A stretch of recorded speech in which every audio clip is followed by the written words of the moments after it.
Hey, good day.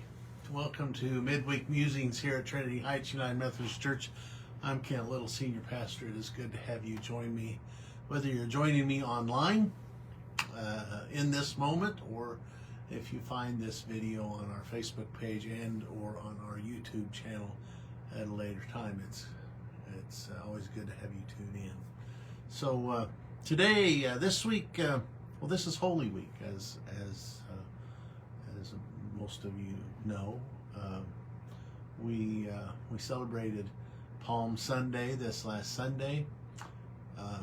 Remembered Jesus' entry into Jerusalem, and I have for a long time talked about these days. The kind of Monday and Tuesday and Wednesday of Holy Week are, in terms of in our context, kind of a lull, if you will.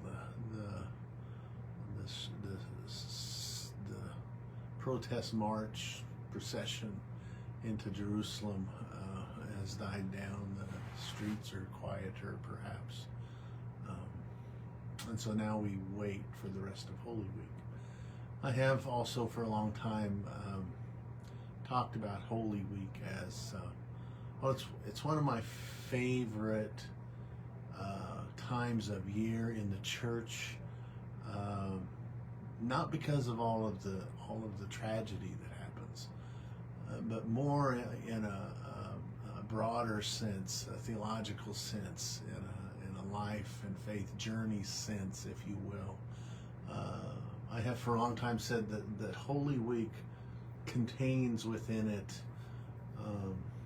almost all of the human experience. Celebration, plea for salvation and to be saved from an oppressive government empire, gathering around a table with friends.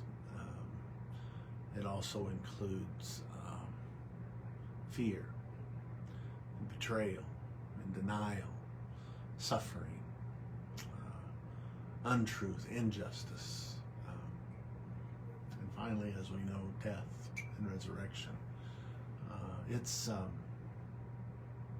If we take it seriously, it's not an easy week to journey through, and I think in particular, though it's true so many times of the year, day to day, if you will, but I think particularly in our time today, with all that's going on in the world, with all that's going on in our nation, there are numerous parallels to the metaphorical understanding of Holy Week and the suffering and the distrust and the untruth and the injustice that's going on around us in this moment here in our country and around the world. It's easy to draw parallels to the suffering of the body of Christ, if you will, larger than just the person Jesus. So anyway, I think this particular Holy Week is fraught with similarities and also opportunities for the church to stand up and to speak up when they see injustice and oppression and lies and all that happens around us. So anyway, so that's where we are. That's where we are. In terms of what's happening here at Trinity Heights Church, this is a quiet week in terms of our normal. Last week was the last WOW meal and children's programming. In terms of on a weekly basis, my Theology Matters class will meet. Will probably at least meet tonight at 4:30. We won't meet next Wednesday, and we'll just see how far. We're almost done with our book, so the class will kind of decide that in terms of if we finish the book tonight, we'll probably take a break. If we don't get the book finished tonight, we'll probably gather back again after we get back after Easter to finish the book up, maybe another week or two at the most, I would think. So anyway, so that's in terms of programming during the week. That's about all we've got going on here. Of course, we have respite care that continues to meet, and they're gearing up for their summer program. And then here this week for the church, in terms of Holy Week services, tomorrow night at 6 o'clock we have our Maundy Thursday potluck and Maundy Thursday service.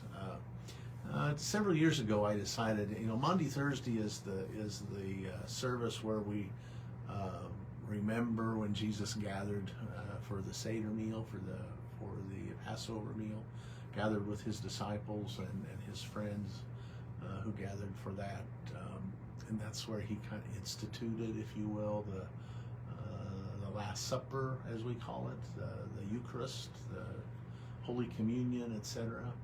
That he left that for us, and the importance of gathering at the table, the importance of a meal, and not only literally physically eating and nourishing our bodies, but also metaphorically the gathering around the table to create community, to feed not only our bodies but our hearts and our minds and our souls.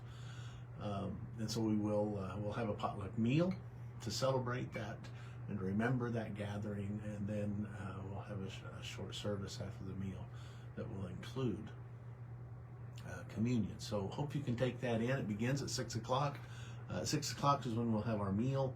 Like I said, it's a potluck. Everybody bring a little bit of something. We'll have a meal, we'll eat, and then we'll have a service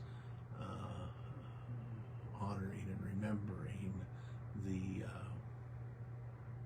Last Supper. And so I hope you can take that in. Tomorrow night begins at 6 o'clock.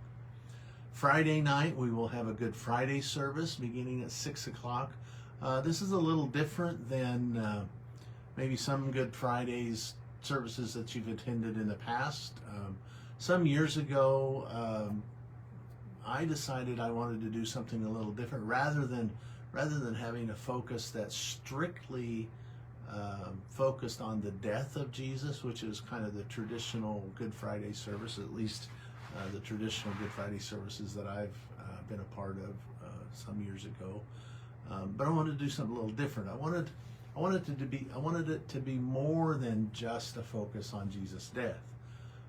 And so I wrote a script based on the Gospel of Mark, and I titled it "Remembering Jesus." And so Friday night, when we come for Good Friday, we'll have a service in the sanctuary, a tenebrae service of sorts, and that'll become more. I'll explain that a little bit when we get here on Friday night. But the script I wrote journeys through the whole of Jesus' life, his ministry, his teachings, his experiences, his encounters with community, etc. And then, of course, yes, the story of his life includes his death. But it's more than his death. I think it's important that we also take time to remember who he was and what he did. And so I used the Gospel of Mark, which most scholars believe was probably the first gospel written, and created this story.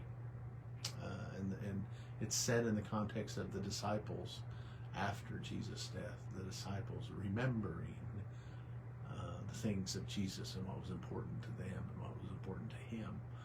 And so anyway, it's a little different than maybe you've experienced before, or maybe you have experienced something like this before, but it's a little different than that. Like I said, the traditional, understanding of a Good Friday service. So anyway, hope you can take that in. Begins at 6 o'clock here in the sanctuary at Trinity Heights United Methodist Church. And then, of course, Sunday, Easter Sunday, Resurrection Sunday, we'll gather. This coming Sunday, we'll just have one service. It'll be at 10 o'clock in the sanctuary. Easter Sunday, I'm using the resurrection story from the Gospel of Luke. And sometimes for a preacher, the sermons change on them. I was doing some writing, or I hadn't actually started writing yet. I was doing some reflecting and wondering and pondering for a writing that I was planning on doing on Tuesday. It was Monday evening, about bedtime. It was kind of late. And as I was reflecting that, I realized the direction my reflections were going and my pondering was going. And I realized not only for the writing I was going to do on Tuesday, but that my sermon was changing. And so I came in Tuesday morning and I told our office manager, I said, I need to edit the bulletin. Everything's changed. And so anyway, I want to talk about resurrection as revolution. And the messages that the resurrection story holds and held not only in Jesus' day, but holds for us today. That resurrection, and so I don't want to give the whole sermon away, but resurrection is not just an event that happened some 2,000 years ago. Resurrection is a continuing story. We encounter it again and again and again. And resurrection, after the dark days of Maundy Thursday and Good Friday and Holy Saturday, after Jesus has died and placed in the tomb, resurrection is a revolution against the domination systems of an empire that used oppression and fear and threat in order to keep the people in control, abused them,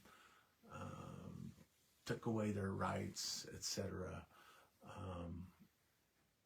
That resurrection is a revolution of the kingdom of God against such things, and a pointing to the way of Jesus. So the title of my sermon and the theme for the day is Resurrection is Revolution.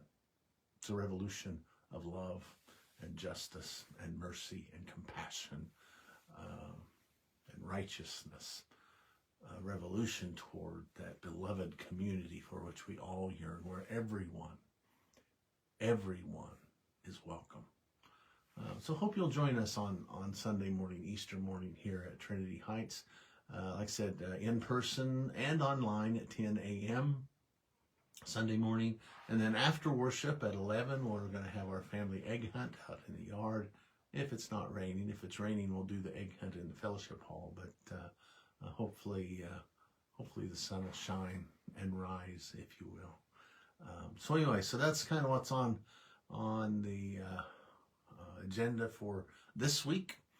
I hope you're having an inspiring Holy Week as you ponder and reflect and wonder about all the happenings that we remember this time of year as we move toward that Sunday where we celebrate the resurrection of the Christ. So I hope you'll join us in one way or another. Thank you for being here. It's always good to see you gather with me on a Wednesday afternoon. I'm looking forward to seeing you throughout the week and especially on Sunday morning. So thank you for being here. Hope you're having a great day. I think it's supposed to be pretty nice today. I haven't been outside much this morning. But anyway, hope you're having a great day. Get out and enjoy the weather if you can. Have a great day. And as we close every time when we meet, may we always strive to be a light and to love one another, every single other, until there are no others, only one beloved community of all. Goodbye, and God bless.